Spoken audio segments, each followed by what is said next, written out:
चार दोस्त रोहन, अर्जुन, प्रिया और निशा एक शाम को अपने कॉलेज के बाद किसी कैफे जाने के लिए निकले थे।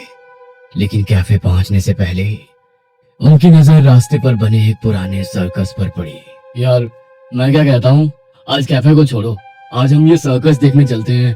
वैसे भी मैंने अपनी लाइफ में कभी सर्कस नहीं देखा।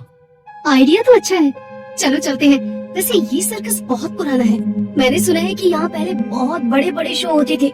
हाँ, मैंने भी सुना है कि ये सर्कस कुछ 100 साल से भी ज्यादा पुराना है। कुछ सालों पहले तक तो ये अच्छा चलता था, लेकिन जब से यहाँ एक जोकर की मौत हुई तब से कुछ समय तक तो ये अच्छा चला, लेकिन उसके कुछ टाइम बाद ये लगभग बंद ही हो गया। सोचो प्रिया, अगर तुम्हें अंदर उसी जोकर की आत्मा मिल जाए तो तुम क्या करोगे? सबसे पहले तो मैं तुम्हारा सर फोड़ दूंगी। तुम यहाँ आओ जरा। अरे क्यों बेचारी को परेशान कर रहा है? पता है ना बेचारी बच्ची को कितना डर लगता है। तुम अच्छा बस चलो अंदर चलते हैं, शो शुरू होने वाला है। टिकट लेकर वो चारों अंदर चले गए, लेकिन जैसे ही वे अंदर गए उन्होंने एक अजीब सी आवाज सुनी। यह आवाज सर्कस के पीछे से आ रही थी। ये कैसी आवाज है? अरे छोड़ो ना, होगा कुछ, हम शो देखते हैं। ये आवाज शायद सर्कस के कर्मचारियों की होगी। वो चारों अंदर जाकर अपनी सीटों पर बैठ गए। सर्कस में बहुत सारे लोग थे और शो अच्छी तरह से चल रहा था। जग्गू जोकर अपने हास्यमय अभिनय से सभी को हंसा रहा था। कितना मजेदार है ये। ये जग्गू जोकर ना दिखने में बिल्कुल तुम्हारे बॉयफ्रेंड जैसा है। हाँ, वेरी फनी। हो गया तुम लोगों का? तभी अचानक से लाइट्स बंद हो गई। सभी लोग डर कर शोर मचाने लगे। तभी अर्जुन ने प्रिया को डराने के लिए अंधेरे में उसके कंधे पर अपना हाथ रख दिया। कौन है? भूत? भूत? बेशरम कहीं के। तुम्हें पता है ना मुझे अंधेरे में कितना डर लगता है। मन तो कर रहा है तुम्हें यहीं से धक्का दे दूं। तभी थोड़ी देर बाद लाइट्स आ गई, लेकिन अब सर्कस का नजारा कुछ अजीब था। सर्कस में अब वे चारों ही बचे थे, बाकी ऑडियंस कहीं नहीं थी। ना जाने उन्हें जमीन निगल गई थी या आसमान खा गया था। अरे ये बाकी सब लोग कहाँ गए? जग्गू जोकर अभी भी मंच पर खड़ा था, लेकिन उसका चेहरा अब बदल गया था। उसका चेहरा एक मुर्दा की तरह सफेद पड़ चुका था। उसने अपनी डरावनी आवाज में कहा, अब शो का असली हिस्सा शुरू होगा।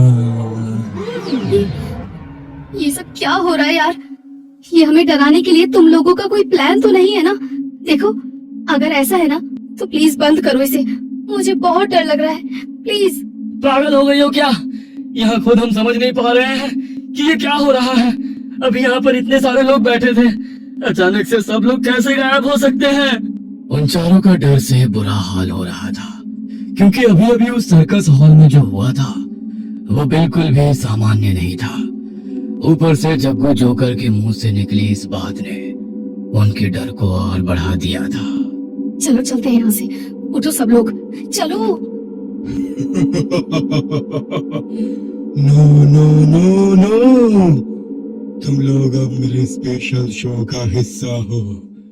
अब तुम्हें यहाँ से नहीं जाने दिया जाएगा।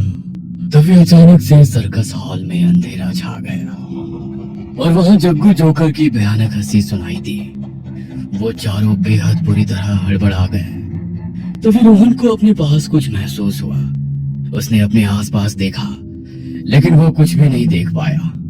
तभी अचानक से उसके गर्दन पर एक ठंडी सांस महसूस हुई। पीछे मुड़ा, जग्गू जोकर उसके चेहरे के सामने था। उसकी आंखें लाल और भयानक लग रही थी। डर के मारे उसके मुंह से शब्द भी नहीं निकल पा रहे थे। रोहन को लगा कि वो जोकर के वेश में किसी भयानक आत्मा को देख रहा है। तभी अचानक से सर्कस में एक भयानक आवाज गूंजी। वो चीख कुछ अजीब थी, जैसे कोई चीखते हुए किसी से अपनी जिंदगी की भीख मांग रहा हो। थोड़ी देर बाद जब लाइट्स वापस आई तो रोहन और उसके दोस्तों ने देखा कि वे अब उस सर्कस हॉल में नहीं थे, बल्कि एक अजीब से कमरे में थे, जिसकी दीवारें खून से रंगी हुई थी और वहां बड़ी ही अजीब से भयानक चित्र बने हुए थे।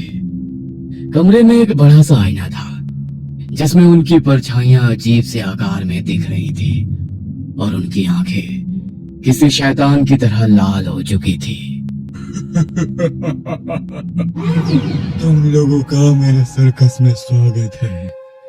तुम यहाँ पर मेरे नए मेहमान हो। हमें जाने दो, हमें किसी सर्कस में नहीं आना, प्लीज जाने दो हमें। नो नो नो, यहाँ से निकलने का कोई रास्ता नहीं है। तुम अब मेरे खेल का हिस्सा हो। चलो आओ, खेलो मेरे साथ।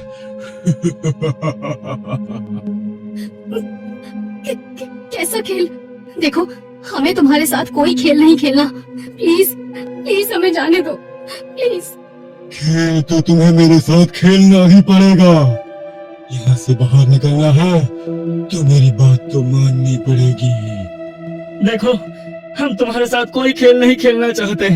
एक तो पता नहीं हमारे साथ क्या हो रहा है। हमें जाने दो प्लीज। आखिर हमने तुम्हारा क्या बिगाड़ा है?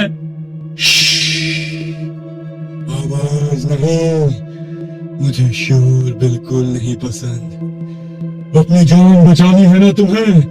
बोलो, बोल क्यों नहीं रहे? लगता है तुम हमेशा के लिए मेरे साथ यहीं रहना चाहते हो। तुम बहुत सुंदर हो। क्या नाम है तुम्हारा? प्रिया। मैं तुमसे शादी कर लूंगा, फिर तुम मेरे सर्कस की रानी बन जाओगी। नहीं नहीं नहीं, प्लीज जाने दो हमें यहाँ से।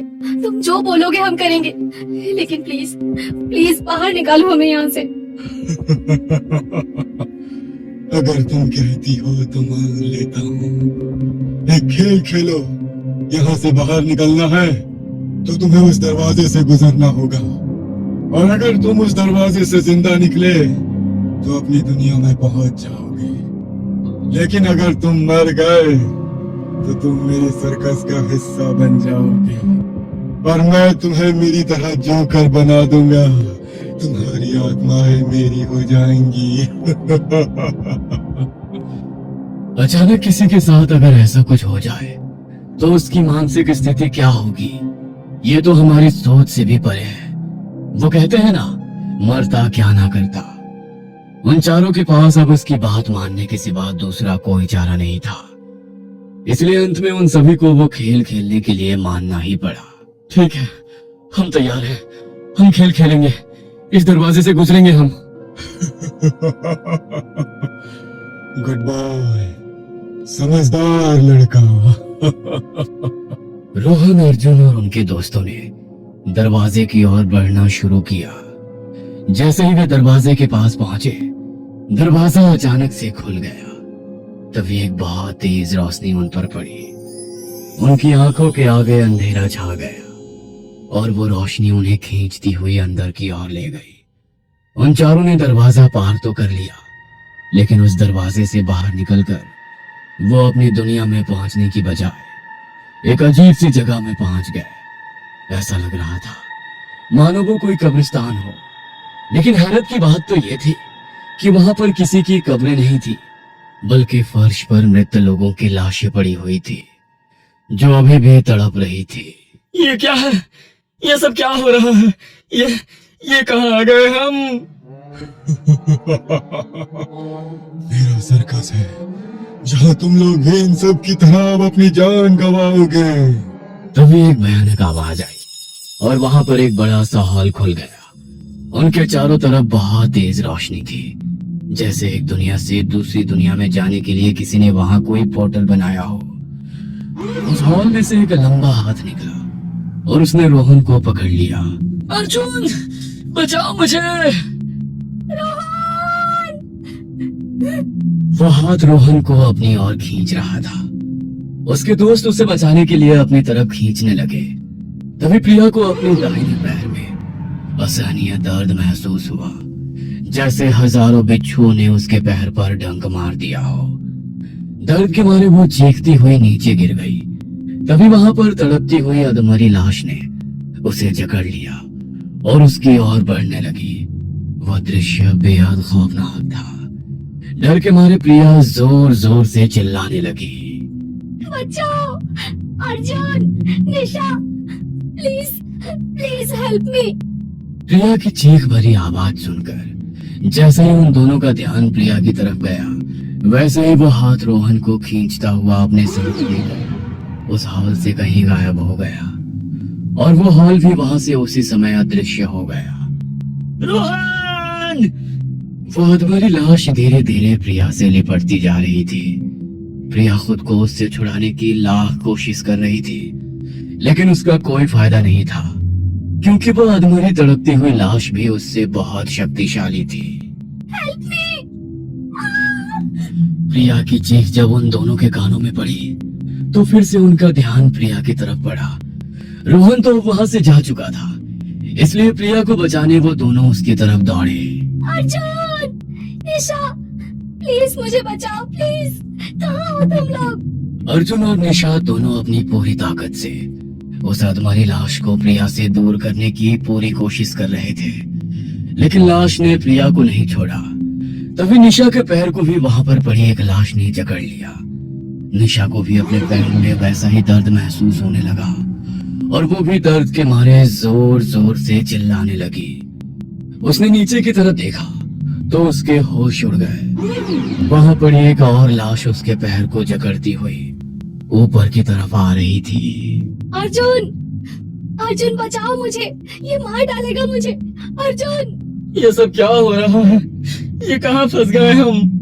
अर्जुन को कुछ भी समझ में नहीं आ रहा था कि आखिर वो कैसे उन दोनों की मदद करे। उसे अब लग रहा था कि कुछ देर बाद उसे भी वहां पड़ी वो अधमरी लाशें अपने चंगुल में ले लेगी। तभी अर्जुन की नजर वहां पड़े एक लोहे के डंडे पर पड़ी। उसने वहां पड़ा वो लोहे का डंडा उठाया और उन लाशों पर वार करना शुरू किया। तभी डंडे का वार पड़ते ही उनके सर से खून का फवारा फूट पड़ा और वो अधमरी लाशें बेहद भयानक आवाज में दर्द से चिल्लाने लगी। मैं तुम्हें नहीं छोड़ूंगा, मैं तुम्हें मार दूंगा। बहुत मुश्किल से अर्जुन ने लाशों को प्रिया और निशा से दूर किया। तीनों ने एक दूसरे का हाथ पकड़ा और वहां से भागने लगे, लेकिन जग्गू जोकर की हंसी अभी भी उसका पीछा कर रही थी। ये तो बस एक पड़ाव था, तुम कुछ भी कर लो, अब यहाँ से कभी नहीं निकल पाओगी। मेरा ये सर्कस अब तुम्हारी कब्र होगा। तीनों दोस्त भागते रहे, लेकिन उन्हें नहीं पता था कि अब आगे क्या खतरा उनका इंतजार कर रहा है। आगे भागते भागते वो एक खंडहर में पहुंच गए, जहां सूखे पेड़ और झाड़ियों के अलावा कुछ भी नहीं था। हर तरफ बस अंधेरा था, जो उनके डर को और बढ़ा रहा था।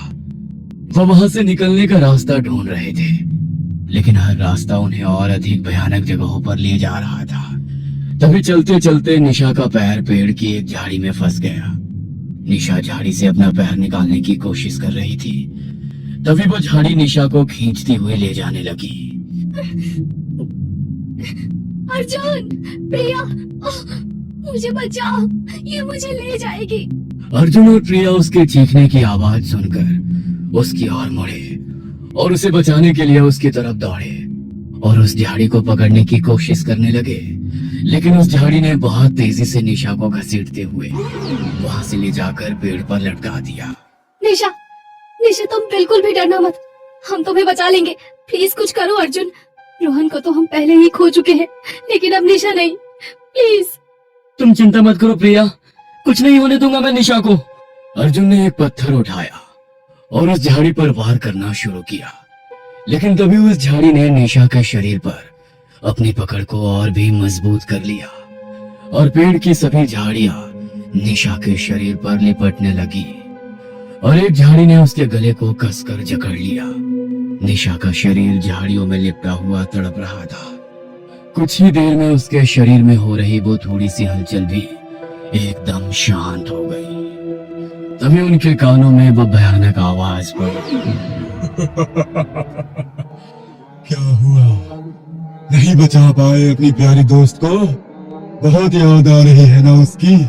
कोई बात नहीं, थोड़ी देर बाद मैं तुम्हें भी उसी के पास भेज दूंगा। तुम्हें छोड़ूंगा नहीं मैं। तुम्हारी वजह से हमारे 2 दोस्त मारे गए। मैं तो डर गया, अगर तुमने मुझे मार दिया तो मेरा क्या होगा? उठो अर्जुन, हमें यहाँ से निकलने का रास्ता ढूंढना होगा। प्लीज उठो प्लीज, हम इस तरह हिम्मत नहीं हार सकते, प्लीज। तुम लोग मुझे बहुत मजा दे रहे हो। तुम्हारी मौत मेरे लिए एक अच्छा शो होगा। अब उन दोनों को तो मैंने मार डाला, अब एक एक करके तुम दोनों की बारी है। तुम बताओ, मैं तुम्हें अलग अलग मारूं या एक साथ ही मार देता हूँ? इसकी बातें मत सुनो अर्जुन और भागो यहाँ से। अर्जुन और प्रिया ने निशा की लाश को छोड़कर वहां से भागने का फैसला किया। वे जानते थे कि अगर वे वहां रुके तो वे भी निशा और रोहन की तरह मारे जाएंगे। अरे अरे अरे, तुम लोग फिर से भागने की कोशिश कर रहे हो? तुम्हें किसने कहा कि तुम्हें मुझसे भागना है? मैंने तो तुम्हें खेल खेलने को कहा था, लेकिन तुम हो कि बस मुझसे दूर भागे जा रहे हो। देखो, खेल का अगला पड़ाव तुम्हारे सामने है, एक दुनिया से दूसरी दुनिया का पोर्टल। अर्जुन और प्रिया ने अपने सामने देखा तो उस वीरान खंडहर से वो एक सुनसान अपार्टमेंट में पहुंच चुके थे। उनके सामने ही एक लिफ्ट खड़ी थी। लिफ्ट के दरवाजे अपने आप खुल गए और जग्गू जोकर ने उन्हें अंदर बुलाया। आओ, तुम लोग मेरे साथ चलो। तुम्हें अपनी जान बचानी है तो मेरे खेल का अगला पड़ाव खेलो। लिफ्ट में एक स्क्रीन पर एक संदेश दिखाई दिया, जिंदा बचना है तो खेल खेलो, अगला पड़ाव कमरा नंबर 13। ये सब क्या है? जरूर ये इसकी कोई साजिश है। ये हमें भी नहीं छोड़ेगा, मार डालेगा ये हमें। हमारे पास कोई और चारा नहीं है, हमें इस खेल का अगला पड़ाव खेलना ही होगा। कुछ देर बाद लिफ्ट रुक गई और दरवाजे खुल गए। अर्जुन और प्रिया कमरा नंबर 13 में पहुंच चुके थे। कमरा नंबर 13 में पहुंचने के बाद अर्जुन और प्रिया ने देखा कि कमरे का दरवाजा अपने आप बंद हो गया। वो अब वहां फंस चुके थे। कमरा बहुत पुराना और धूल भरा था, जिसमें कई पुराने सामान पड़े हुए थे। यहाँ क्या हो रहा है? कुछ भी समझ में नहीं आ रहा। एक सर्कस देखने आए थे हम तो, और ये सब क्या हो गया? लेकिन एक बात तो है, वो हमें इस कमरे में लाया है, इसके पीछे कुछ न कुछ राज तो जरूर है। मुझे नहीं पता क्या राज और कौन सा राज, मुझे बस अपने घर जाना है। तभी प्रिया की नजर टेबल पर रखी एक नोटबुक पर पड़ी। उसने उसे उठाया और उसके पेज पलटने लगी। उस नोटबुक में उस खून से रंगी हुई दीवार पर बने हुए चित्रों के जैसे ही कई अजीब से चित्र और नोट्स थे, लेकिन एक पेज पर एक खास नोट लिखा था, जो था जग्गू जोकर की मौत का राज। प्रिया ने नोटबुक में लिखे हुए नोट को पढ़ा, जिसमें लिखा था, सर्कस वालों का काम ठप पड़ गया था। वो अपने सर्कस को पॉपुलैरिटी देने के लिए कुछ भी करने को तैयार थे। जग्गू जोकर आम लोगों में बहुत मशहूर था, लेकिन शहर में बाकी सर्कस खुलने के कारण जब उनका काम ठप पड़ गया तो उन्होंने पब्लिसिटी के लिए जग्गू जोकर को मरवा दिया। लेकिन उन्हें डर था कि अगर जग्गू जोकर की मौत का राज खुल गया तो उनका सर्कस पूरी तरह से बर्बाद हो जाएगा। इसीलिए उन्होंने जग्गू जोकर की मौत को एक रूप देने का फैसला किया। उन्होंने सर्वेंट अपार्टमेंट के रूम नंबर 13 में जग्गू जोकर को फांस दिया, जो जग्गू जोकर का कमरा था। उन्होंने ये सुनिश्चित किया कि सबको लगे कि जग्गू जोकर ने सुसाइड किया है। जब लोगों को इस बारे में पता चला तो जग्गू जोकर के लिए सिंपैथी दिखाने लोग उसकी याद में उस सर्कस को देखने जाने लगे, जहां बाकी के जोकर जग्गू जोकर बनकर सर्कस करने लगे थे। प्रिया ने नोट को पढ़कर अर्जुन को दिखाया और कहा, अर्जुन, ये तो बहुत भयानक है। जग्गू जोकर की मौत का राज ये था, वो वास्तव में मरा नहीं था बल्कि उसे मरवा दिया गया था। तभी जग्गू जोकर की आवाज ने उन्हें कहा, तुम लोग मेरी कहानी जान गए, लेकिन ये तो बस शुरुआत है। मेरा खेल अभी भी जारी है। तुम्हें मेरे साथ खेलना होगा। तुम दोनों मेरी मौत का राज तो जान गए, लेकिन अगर तुम जैसे लोग मेरे जीते जी मेरा सर्कस देखने आते तो मुझे मरना नहीं पड़ता। ये सब तुम जैसे हम लोगों की वजह से हुआ है। अर्जुन और प्रिया ने देखा कि जग्गू जोकर की आंखें अब पूरी तरह गुस्से से लाल हो गई थी। मेरा सर्कस जिसे भी नजर आता है वो उसे देखने के लिए मेरे सर्कस के अंदर आता है, तो फिर कभी वहां से बाहर नहीं निकलता। तुम जैसे लोगों की वजह से मुझे मारा गया, अब तुम भी मारे जाओगे। जग्गू जोकर के हाथ में एक बड़ा चाकू था। वो चाकू लेकर उन दोनों की ओर बढ़ रहा था। प्रिया, हमें यहाँ से निकलना होगा, भागो यहाँ से। अर्जुन ने प्रिया का हाथ पकड़ा और अपनी जान बचाने के लिए वो वहां से भागने लगे, लेकिन कमरे का वो दरवाजा नहीं खुला। जग्गू जोकर ने अर्जुन और प्रिया पर हमला कर दिया और उन दोनों को हमेशा के लिए मौत की गहरी नींद में सुला दिया। तुम दोनों भी अब मेरे सर्कस का हिस्सा बन गए हो। तुम्हारी आत्मा अब मेरी हो गई। सर्कस के अंधेरे में अर्जुन और प्रिया की चीखें गुम हो गई। जग्गू जोकर का सर्कस फिर से खाली हो गया, लेकिन उसकी आत्मा अभी भी वहां रहती है और वो अभी भी अपने नए शिकार की तलाश में है। चलो ना यार, मैंने कभी कोई सर्कस नहीं देखा, आज देखते हैं।